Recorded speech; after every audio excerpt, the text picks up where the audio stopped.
तर फॅमिली हे काय असतं ॲक्च्युली मला माहितीच नव्हतं.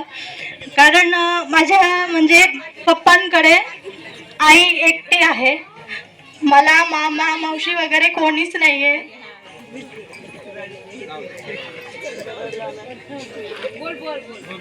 अरे बोल बोल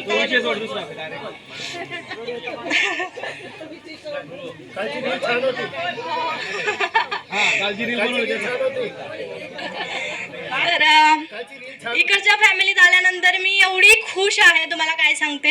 कारण माझे बाबां ते पण होते, त्यांची पण बॉन्डिंग एवढी चांगली नाही आहे, सगळं माहिती आहे सगळ्यांना. तर त्याच्यामुळे इकडे आल्यापासून फॅमिलीचं खूप जास्त प्रेम भेटलं. माझे सासू सासरे तर ते म्हणजे असे आहेत की त्यांचे रोज पाया पडल्या गेला पाहिजे, त्यांचं पायाचं पाणी धुवून आपण पिलं पाहिजे, ते असे आहेत माझ्यासाठी. कारण मला माझ्या प्रत्येक गोष्टीत त्यांनी सपोर्ट केलेला आहे. दादांनी मला असं सुनेसारखं कधीही वागवलं नाही. ते म्हणतात की नाही माझी मुलगीच आहे, जेवायला म्हणजे मी त्यांना वाढायला पाहिजे, तर ते मला वाढतात की नाही तू जेव, पूर्ण तू पोट भरून जेव.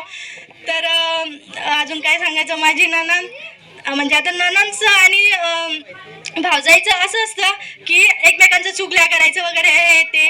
तर आमचे रोज 2-2 तास फोन चालतात की म्हणजे असं सख्या बहिणींसारखं आम्ही सगळं शेअर करतो एकमेकांशी, आमच्या मुलांविषयी, आमच्या फॅमिलीविषयी, की आज काय झालं काय नाही झालं.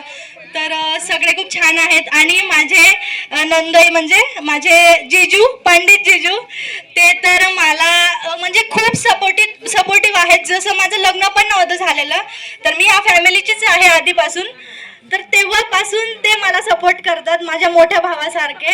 तर त्यांना पण थँक्यू जिजू. मी त्यांना जिजूच म्हणते, ॲक्च्युली भाऊ आहेत ते माझे, पण मी त्यांना जिजूच म्हणते. आणि सगळ्या माझ्या जेठाण्या आहेत ते पण मला एकदम म्हणजे क्लोज आहेत आणि सगळ्यांशी मी सगळं शेअर करते. खूप छान आहेत आणि माझी फॅमिली खरंच ग्रेट आहे असं मी म्हणते. कारण मला मामा पण नाही, मावशी पण नाही, तर तिकडच्या फॅमिलीचं मला काहीच माहीत नाही, आई एकटी असल्यामुळे. तर हा एक विषय येतो. आणि इकडे आल्यामुळे मला सगळे भेटली, एवढी मोठी फॅमिली भेटली. खरंच मी खूप खूप हॅप्पी आहे.